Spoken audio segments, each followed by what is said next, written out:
This is Identity at the Center. If it has anything to do with IAM, this is the go-to podcast. Now your hosts, Jim McDonald and Jeff Steadman. Welcome to the Identity at the Center podcast. I'm Jeff, and that's Jim. Hey, Jim. Hey, Jeff. How are you? Not so bad. Yourself? Doing great. So yesterday we did the keynote version of Identity at the Center. I know one of the things, we had to kind of clip some of it to stay on time. One of the things we wanted to talk about was like what this show's all about. Mm-hmm. And for me, the punchline is always to educate and entertain. And the reason I'm bringing that up was this morning I was at the keynotes, very educational and very entertaining. There was a guy named Mike Slaw from Amazon who's up presenting. He said, people say, wouldn't it be neat if your name was Coleslaw? You know? And then he said, well, if you saw my full name, it's not Mike, it's Michael. Coleslaw. My Coleslaw. Right. So hilarious. And then he went on to give a very educational presentation. So if folks have an opportunity to view that later, I want to get him on the podcast as well. And he kind of agreed to that already. So I think we're in good shape. Did you get something in writing or like? Yeah, actually, it is in writing. Get something blackmail, whatever it takes. I think he likes being on stage. And he likes talking. So I think we're good. What did you think of the food truck scene last night? Oh, I loved it. I mean, the only problem was everything was like full size, right? So it was like you had to decide what you're getting. Mm-hmm. But I made a fantastic choice. I got a gyro. That's one of those words like, okay, is it gyro? Is it? Are you sure you're saying it right? Canada? But people around here seem to call them gyros. Okay. I didn't have that. I had teriyaki beef rice bowl thing. It was good. I know people went up for multiple trips. So you weren't locked into just one choice. But there were also donuts. There were. And Adrian is sitting here with us. And I tell you right now, there was like a build your own donut station last night in the vendor hall. I haven't seen that before, but like chef's kiss. Mwah. It was plain donuts. And then they had like just a bunch of toppings like strawberry, chocolate, and vanilla glaze. And then, so I made a chocolate walnut donut and I found my new jam. Chocolate walnut donuts in the house. Donut. Yep. And tonight there's going to be more activities. We're going to be on the Superstar Lounge or something like that. I can't wait. Heroes of the Green or something like that. Adrian says Legends Lawn. Okay. Legends Lawn. Yeah, we get the appropriate branding in place. Yes. In our own mind. Yep. In our own mind. So we're going to talk a little bit about biometrics. I think so. We got the right person here to do so. We sure do. She's Stephanie Shuckers. She's a professor at Clarkson University and Director of the Center for Identification Technology Research, or CiTeR. Welcome to the show, Stephanie. Thank you very much. Thank you so much for taking the time here. One of the things that we like to do on this podcast is really learn identity origin stories. How did people get into this business? You and I were talking a little bit before we hit record here, and I'm going to ask you a question a little bit, but for people who aren't familiar with Stephanie, tell us a little bit about yourself and the Center for Identification Technology Research. Yes, so I got into biometrics after I graduated with my PhD in pattern recognition, mostly medical oriented. I ended up in West Virginia. And you may or may not know, but West Virginia is where all the fingerprints are stored with the FBI, physically in databases and electronic databases. And so they said, hey, university, you should be doing more research around biometrics. And what are the tools to biometrics? Pattern recognition. So that's how I got into it. Do you consider yourself part of the IAM community? Yeah, that's a great question, because I do think we grew up in a little bit separate families. There was the biometric family and the identity family. And as time has gone on, I mean, biometrics originally was used very much in use cases that would be like the FBI, but then moved more into use cases, related to identity proofing and related to authentication. And as that movement happened, the two communities started to merge, which I think is fantastic because, biometrics is just a tool, very simple tool, but it's the context, in which it's used that makes all the difference, and gives the real value of a biometric. So yes, I do consider myself an identity professional. How an long- identity nerd. That's what we Welcome. The water's warm. It's That's nice. right. Am Come I on in. welcome? Of course. This is one thing I like about this industry is it is a very friendly industry where there's, I think, less competition. I mean, sure, there's vendors, right, who are competing against each other, but we're all trying to do the same thing. It's authentication, authorization, things like that. How long have you been in biometrics total? 25 years. Actually, it's my 25th anniversary. Oh, well, congratulations. Congratulations. Yes, thank you. Why biometrics? Yeah, great question. And I think it goes down to the very fundamentals of what value it provides, right? It is a connection between the biological cells in space, right, and the electronic, the digital. And it is something of value that really no other form can provide. It doesn't work well just by itself, right? As I said, it has to be part of an ecosystem. But that provides that sort of extra layer of information to make that connection. And there's really two important pieces to that. The first piece, of course, is matching. You have a reference from some authoritative source or some enrollment step. And then there's the second step where you're matching against it. And that's where the pattern recognition has come in. But I think there's a second piece that's equally important, and this is what we call liveness, right? And so that's ensuring that the data being used to make that matching decision came from a legitimate source, that biological heart beating, electronic brain, thinking person, right? That's there present at the time of capture. And so those two things give the true promise of biometrics, in my opinion. I like to say carbon-based life form. Is that appropriate? All right, who are you excluding in this carbon-based life forms? Right. You gave a presentation here at Authenticate for folks who weren't able to make it. Can you kind of briefly summarize what you talked about? Yeah, so what we're doing in FIDO is a certification program. So biometrics, to really give its promise, right, needs to be trustworthy. And how does it need to be trustworthy? It needs to work well for you all the time, as well as reject anyone who's trying to attack it. And they can be attacking it, more in a different person, just kind of, trying to use your account.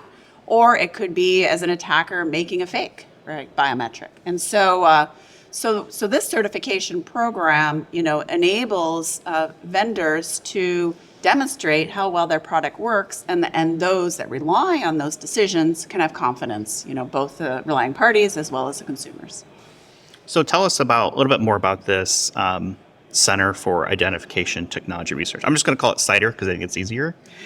What is the purpose, the mission?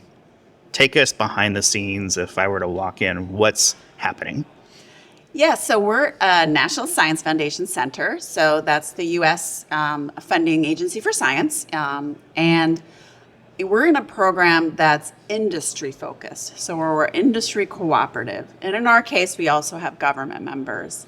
And what we're looking at is really more on the applied side. What are the pain points in industry and government around technology, both biometrics as well as general identity? And how can our research, help with those pain points? And so we do a lot of very applied research, but we also do basic science research too, because sometimes, we need to be very forward looking, in terms of what some of the problems are. And in fact, CiTeR started as I was a young professor. I said 25 years. Well, CiTeR itself just celebrated its 20th anniversary last year. And so I wasn't the director at that point, but we've been working in areas like liveness detection since the center started. So we have to be thinking about what's the next problem we need to solve, and that's what we do in the center. I think one of the top definitions that you have to learn as an identity practitioner is what is MFA, or multi-factor authentication. So we say it's at least two of the following: something you know, something you have, something you are. I guess I think of the biometric as essentially something you are. Is that the right kind of definition for biometrics? Yeah, I think it makes it very straightforward, right, as to what it holds, right, what value it holds in an ecosystem that's multi-factor. And then I've also heard what you do, and that incorporates some of the behaviors, which we often use in multi-factor authentication. Are those considered biometrics? So this would be like your gestures, right? Yes. There's some behaviors that you can use in the way we use biometrics in terms of comparing against a reference. And there's some behaviors that would be more like geo behaviors, right? So I guess in some sense there is a reference in terms of your movement, but it's a slightly different, use case on how it comes together. But generally in the world of biometrics, they all fall in. So in general, though, what are the different types of biometrics? Give us kind of the glossary version. Yeah. So, there's the kind of face, finger, iris, right, is our, main biometrics. But there are many other biometrics that we've seen in operation. People get a little confused between iris and retina. So iris is the colored part of your eye, and that's what's mostly used today. Retina is the back of the eye, which we don't use very much. Of course, voice biometrics is another one that has some very specific use cases, as well as DNA that can be useful. But I think really it's about what the value is in terms of the ecosystem. Choice is good, right? People like choice. I like having choice on my in my biometrics on my phone, and so and choice may be an ecosystem base, a reason that why one modality might be selected over another. What's the best biometric? And then what's the worst biometric? And I'm going to qualify that, meaning security. Is, a fingerprint less secure than iris or voice or other types? I love this question because it is a common question, and I like to answer it that it's not the modality that you need to look at, but the actual specific implementation that will tell you the security posture. Because in order to put together this matching and this liveness, you're talking software and hardware, right?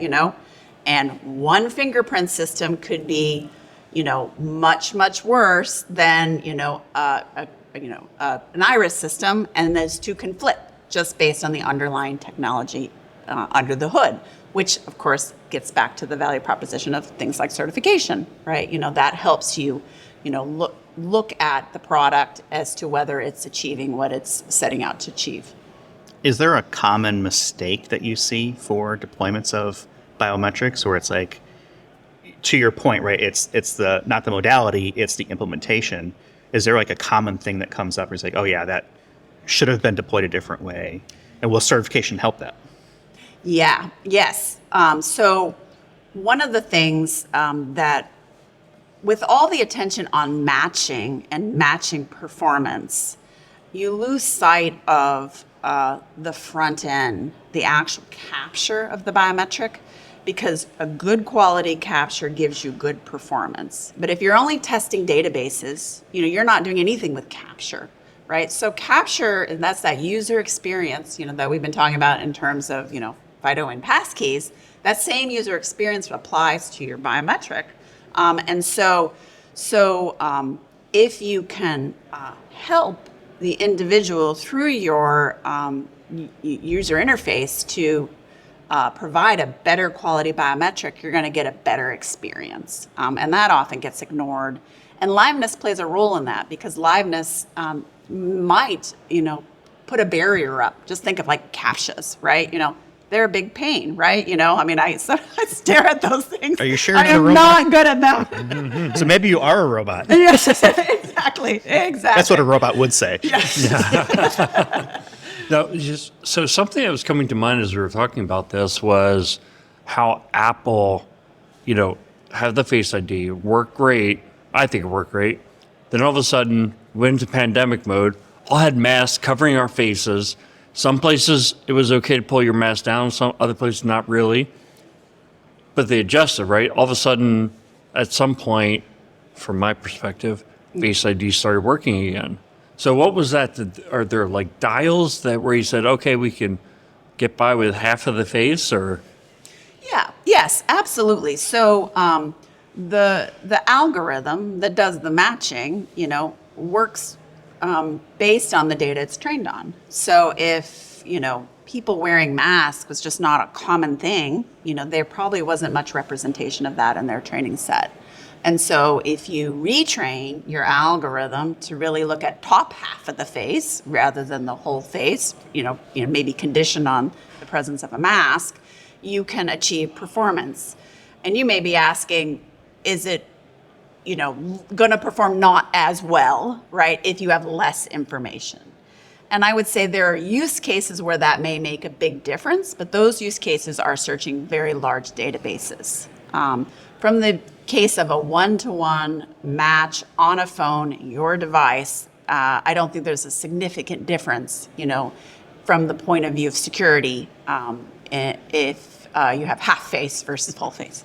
When you say perform not as well, yes. What do we mean by that? Because I typically see like statistics of like it's 99 point something percent, I don't know, positive or accurate or whatever, terminology you want to use. Are we talking about still in that range, or are we saying more like, well, we went from 99% to maybe 95% or 85% or something that is just not as, you have to use maybe other factors to try and triangulate the identity? Yeah, great question. And I think the answer to this question is very use case dependent. And so in FIDO, we are focused on authentication. So that's a one-to-one comparison. We're not searching large databases. And so the metrics that we came up in our certification program are based on that use case. And so we selected requirements, based on the use case that makes sense, right? To have the right security posture, as well as give the best convenience for the user. And when I say it's not noticeable because, you're still meeting the requirements that we need to achieve both of those. And the security, so if someone says 99.9% to you, you'll want to look at them skeptically, because you really need multiple metrics, really, because there's kind of three types of things that you want to look at. You have your genuine user performance, right?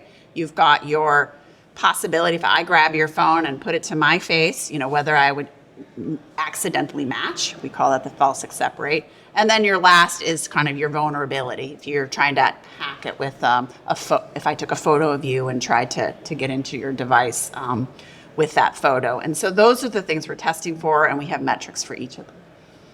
It kind of feels to me like, I don't want to pick on Apple. I think they do a lot of great things, but it kind of feels to me like the Face ID and the thumbprint reader was more a matter of convenience. So in other words, like if it can't see your face, you punch in your 6-digit PIN, which is not super secure, right? It's a knowledge-based factor. Is that right, or am I looking at it the wrong way?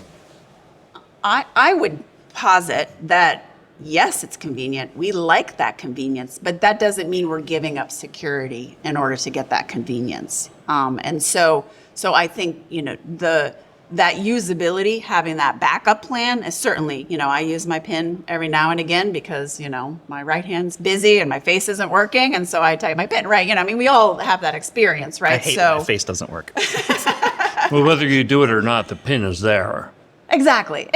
So again, that's part of the user convenience, right? So it isn't so much that I've given up some security to use that face. I think today, the way these systems, the good systems perform, right, they provide significant security, because if I were to have to hack into your phone, I probably wouldn't start with a photo of your face. I'd probably try to find your PIN or try to watch you, yes.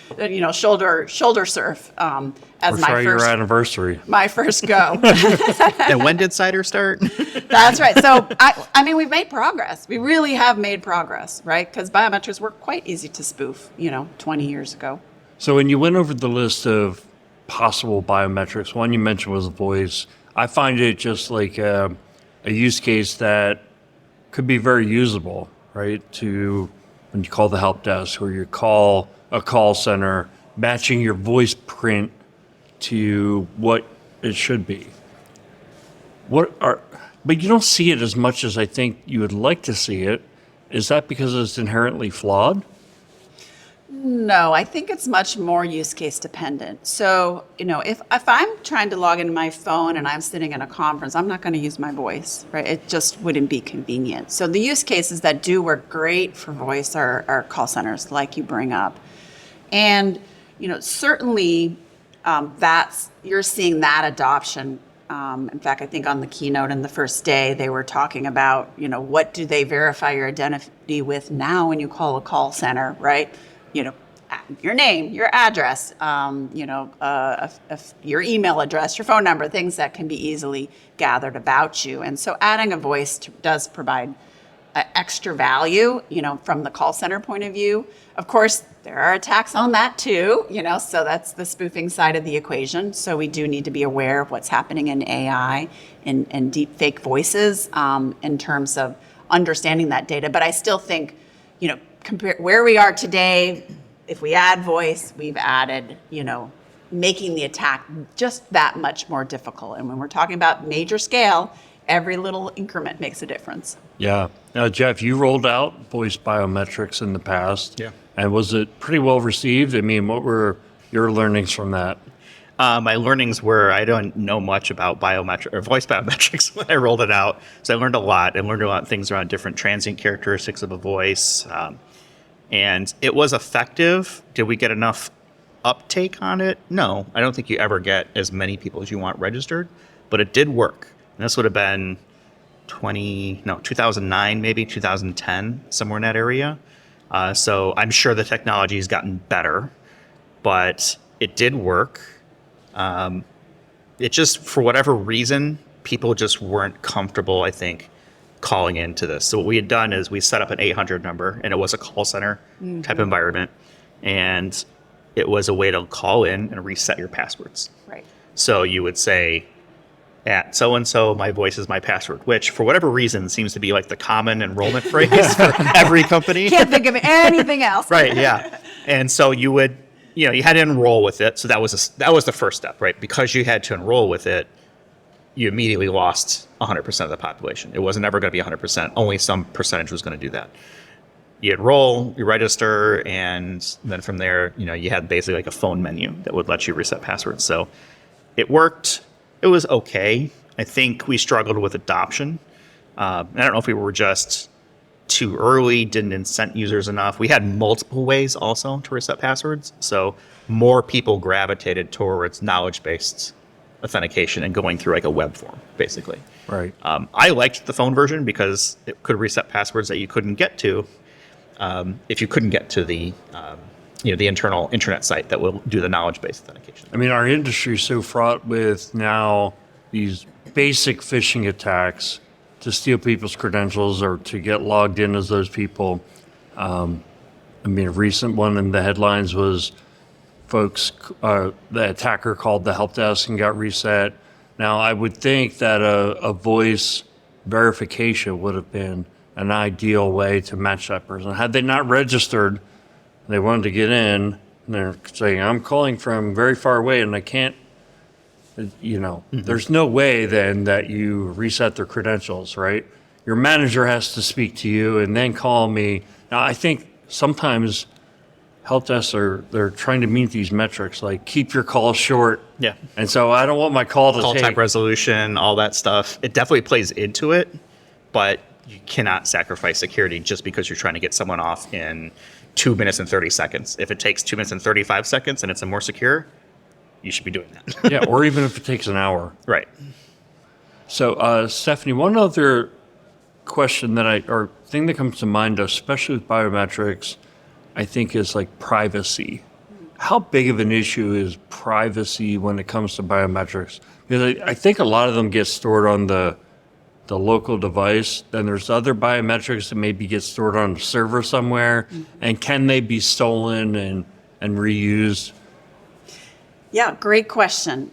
So to kind of ask the last part first in terms of stolen and reuse, that's really where liveness comes in. Because even if someone were to steal my biometric, they have to take that biometric and they have to, present it to the biometric system. And so that So a stolen biometric does not really equal a stolen password, because the way to take a stolen password, you just enter it, right? But to take a stolen biometric, you have to do all the fun stuff I do in my lab in terms of, making masks or printing out gummy fingers. And so, or doing, other kinds of checks, like man-in-the-middle attacks, hacking it. And so, so the stolen biometric is one piece of confusion for sure, and we need to do a better job of getting the message out, that this is quite different. But that aside, privacy is still a concern, and I think people understand that a lot of data is being collected about them. Obviously their identity information, their personal and biographic information, but as well as, their geo information, where they move, where they're browsing, and their search history, and what they bought, right? And so I think people are sort of feel this kind of like, oh my gosh, one more thing they're going to collect about me is a piece of it. And so we can see the value it provides, that we talked about, connecting to that specific individual, but we have to get the clear message across. And that's what FIDO, I think, did really well at the beginning, because in FIDO authentication, you said it, your biometrics store locally, you prove yourself your device, and the cryptography takes over and proves itself to the relying party. And passkeys continue that, right? But there are use cases, identity proofing use cases that, the authentication doesn't solve, right? And so now if we want to do more, where something's stored in the cloud by a trusted source, right, that's holding your biometric, you'd like to know a little more, about it.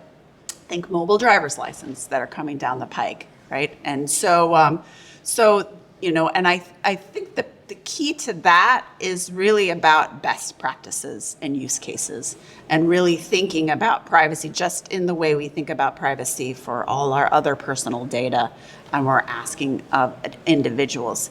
And if we can improve the user experience, just like you said, I liked it because it was so convenient, before. If we can do the same for remote identity proofing, right?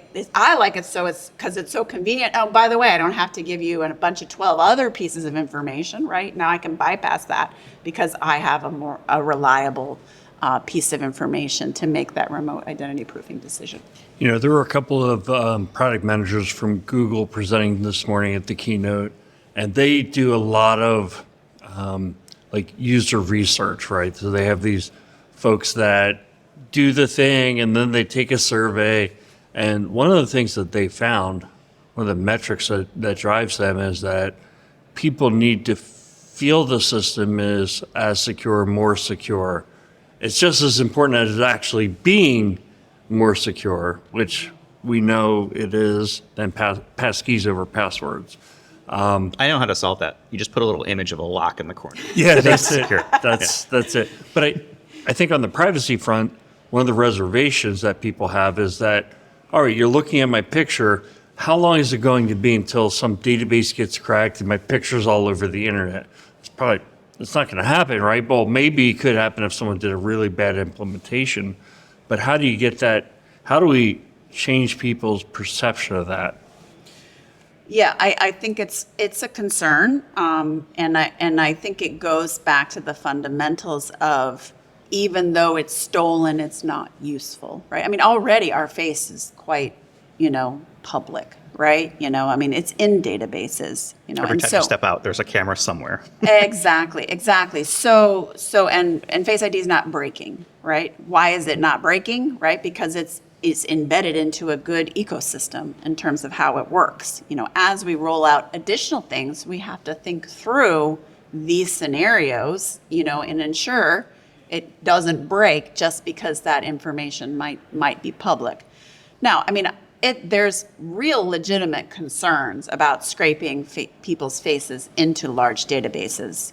And these are not the types of systems that, we're thinking about when we think about identity proofing. We're talking about identity proofing for, people who want to opt into these types of solutions. But the scraping is a big deal. And I think that does hurt biometrics, because we don't have, at least in the United States, guidance around what is okay to do and what is not okay to do when it comes to face, whether it be large scale databases or it's surveillance in certain scenarios, and so I do, as a citizen, I'd like there to be legislation. I know there's a lot of work being done around that, and hopefully that will come to pass.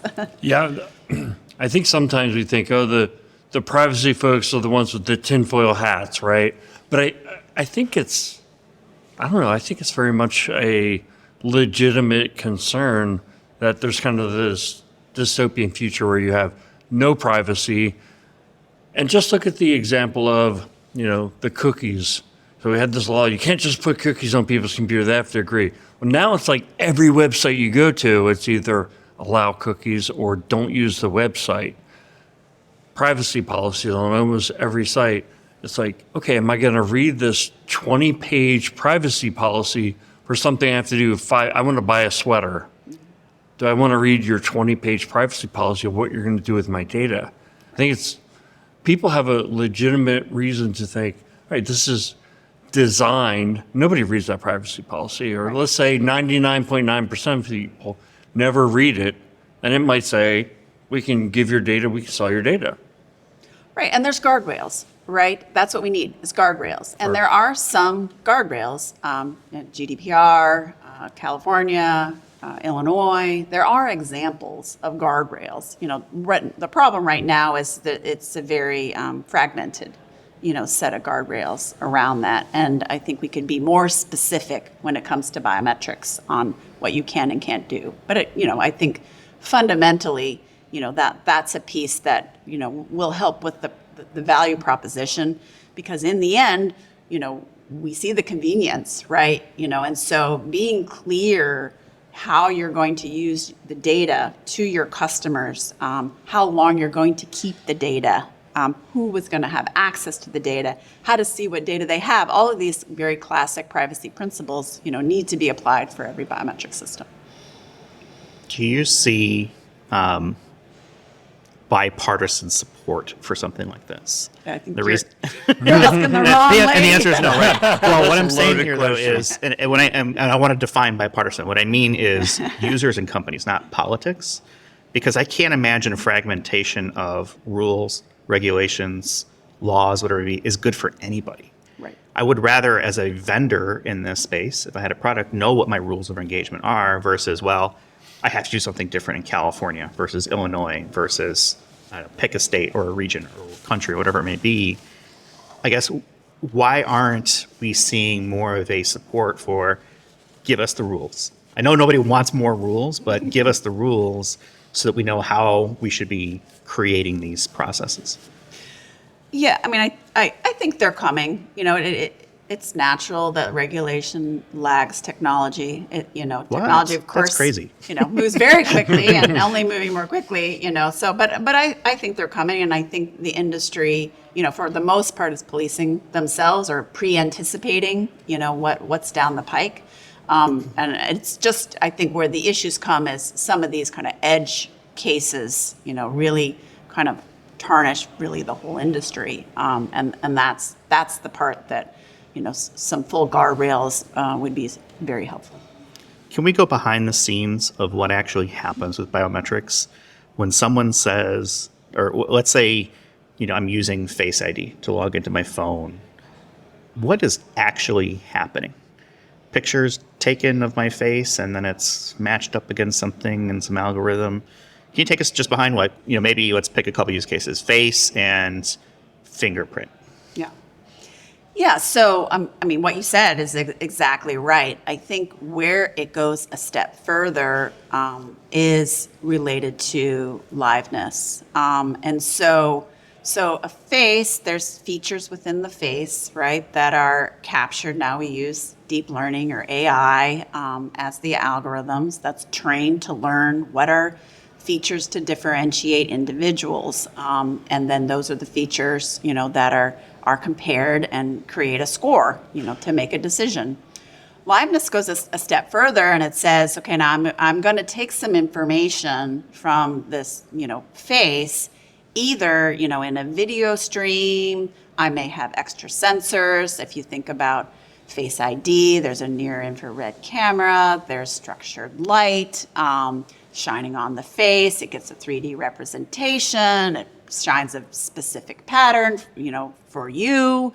And so it's adding some additional pieces of information to make it more difficult for an attacker to come and create, use a photo of you in order to fake the system.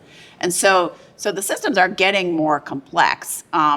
There's actually even more steps, right? I talked about quality already, so making sure you get a good image, but then there's also how we secure the data. And so, when the data is stored locally on your device in a secure part of the phone, that's one thing. But as we move to systems where the reference, that extraction of features is stored, on a server side, we can actually do some more sophistication, to extract, essentially some key from your biometric that gets stored that can't be reverse engineered to your original biometric. So the systems have a lot of sophistication and are continuing to research these different aspects of some of the things we do in the center, but also we're seeing these things in commercial operation. How important is the haves and have-nots when it comes to having technology that can accurately perform these transactions to validate identity? Yeah, I know biometrics, are more oriented towards the higher end phones, but I think, cameras are in kind of most phones these days, so at least, and from that point of view, face is available. Fingerprint sensors can be very, very cheap. They're capacitive-based sensors that are incorporated in phones. So I think you are seeing it rolling out to not just the high-end phones, but across the ecosystem. The fingerprint one I find interesting because there's been a few variations of that implementation, especially over the last years. You've got the sensor itself, and now they're trying to put them underneath the display, of the goal of, I just want a slab of display. I don't want to have like bezels, right? Right. But I think some of those implementations, at least early on, struggled with being able to be either accurate or consistent for the end user experience.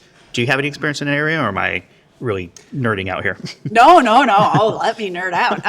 So absolutely. Fingerprints, there is a small percentage, but a percentage that of people's fingers that just don't read well, right? And that can be due to, doing a lot of gardening or just significantly dry fingers or Gardening. Yeah, just like a lot of work with your hands. Oh, so worn down, maybe wearing like down your swirls fingerprints, okay. right? And so I think when you see, kind of problems around fingerprints, or maybe it's a super cold day, right? And you pull out and you put it on and you see it doesn't work because your hands are very, very cold. Because you have gloves on. Right, exactly, right, yeah. Why is my thumbprint working? This is where I live, that's a pretty common occurrence. Some of the variation in performance is because of that. And of course, sensors get better, right? In terms of being able to adapt to those variations, as well as, providing, enough biometric information to make a good decision, So as all technology, it has to improve, but there is still kind of a fundamental group that it can be quite difficult to take a fingerprint. That adaptation, I would expect, extends into things like biases and disabilities. How much of a role do those play into capturing a valid biometric credential? Yeah, choice is good, right? Choice in terms of, of modalities, to ensure, I like my choice, as I said earlier. But, moving a little bit towards biases. So there was some fundamental work looking at biometric performance for different demographic groups, different ages, genders, race, ethnicity, skin tones, and kind of a realization that if we just look at a global number, we may be missing, what's going on for groups of people. And what we want for our technology is to work well for everyone, right? And so by slicing and dicing our data across demographics, we can look at performance and ensure it works well for all. And, there's been significant improvement that, now that the scrutiny has been looked. So NIST does some very extensive testing around demographics. FIDO is looking at putting together a certification program. So I think for your best solutions, those demographic differentials, are much, much smaller or non-existent, particularly for the genuine user, than they were. But that doesn't mean you shouldn't look, because, there are lots of systems out there, right? And so that's, part of understanding the technology that you're adopting, the specific technology you're adopting, not just whether it's a fingerprint or not. Forgive me for this naive question, but how does skin color play into something like a fingerprint or facial recognition? Yes, so from the face recognition point of view, I think there was a lot of press around, making cameras that will work well for everyone. They do detect faces, right? They do make auto adjustments, and so in the same way, having a good photo of somebody,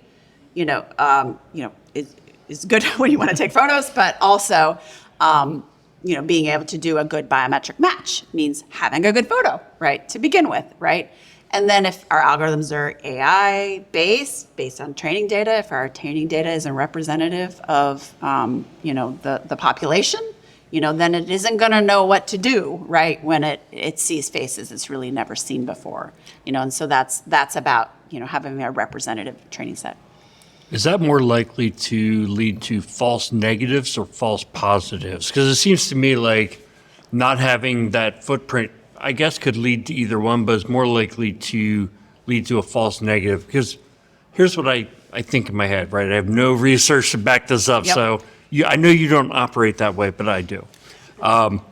So if you had a very dark skin tone and you're relying on infrared, kind of like scanning your face and turning it into a calculus problem, essentially.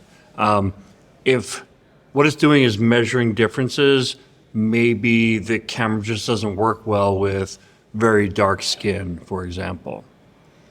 Yeah, so it can actually affect both. So in FIDO, what we're focusing on initially is just how your sense is. We want the genuine user to have the same experience, as other users, right? And so we're looking at the differentials for the false negative use case.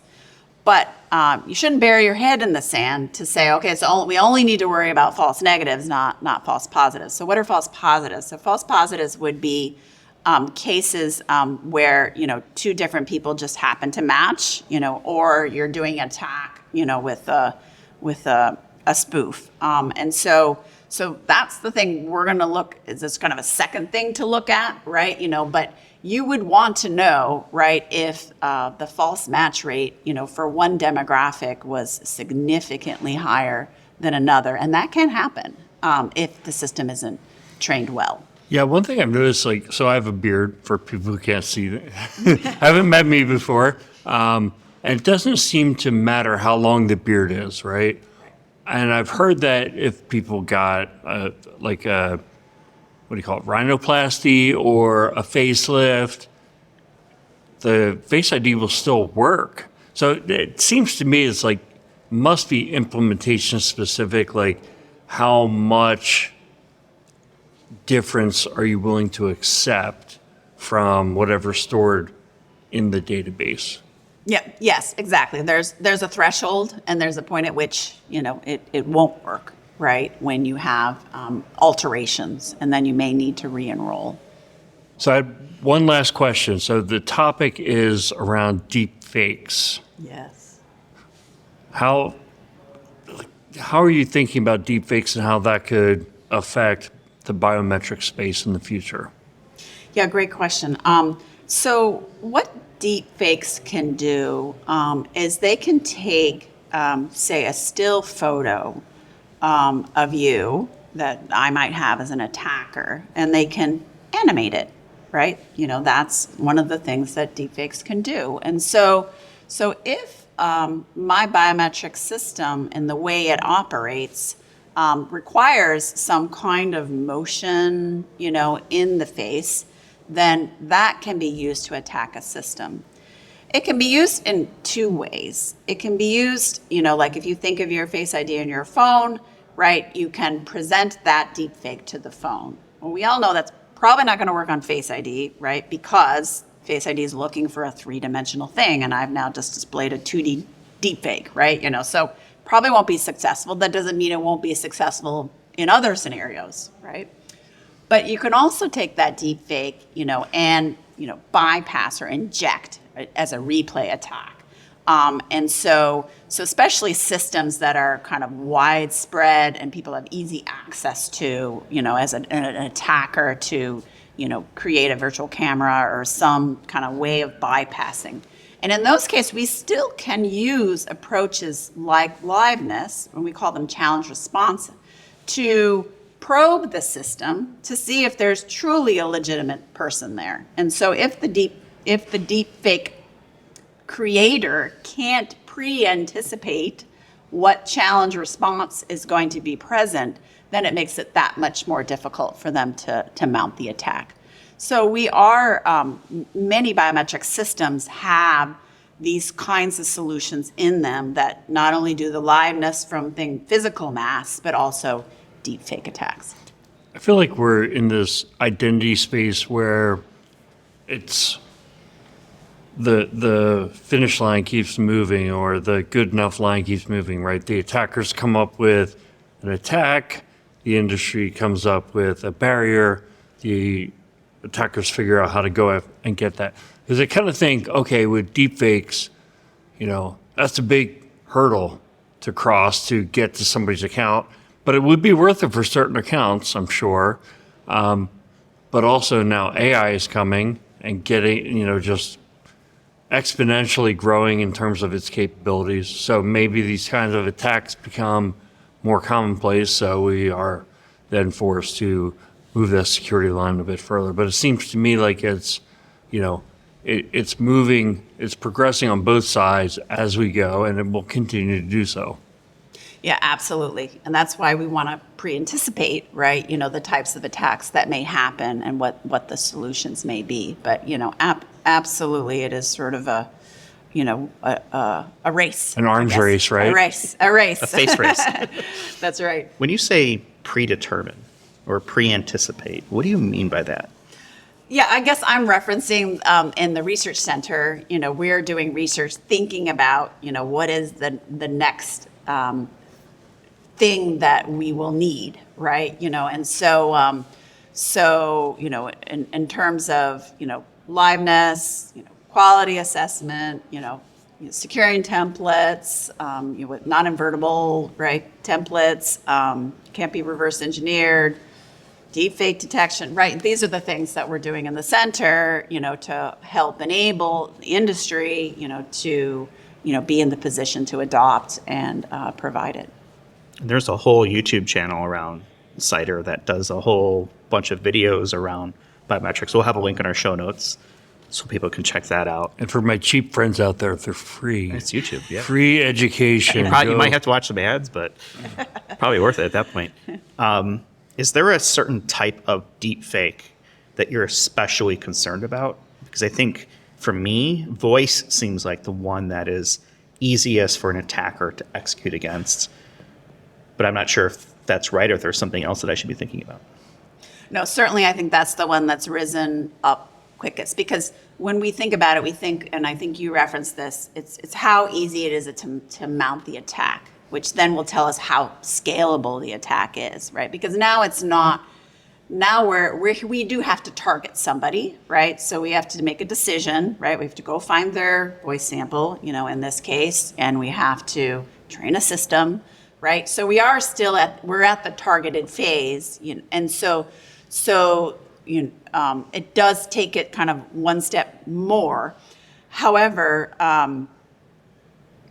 the attacks themselves, right, how easy it is to make them can vary, right? And so right now, I think why voice has risen to the top is because it is just super easy. There are these tools out there, train it quickly, boom, type in whatever you want it to say. But, voice community is not standing still, right? They have been developing algorithms to detect synthesized voices. And so, they're, again, a technology that's getting better and better, right, in that kind of arms race in terms of detection. And so I do think that it still has a role to play. Interesting. We'll start to wrap things up. If there was, I got a couple questions here, and we'll kind of end on a lighter note. If you could not use fingerprints, face, or iris, and let's put voice in there as well, to perform biometric authentication, what would you choose next?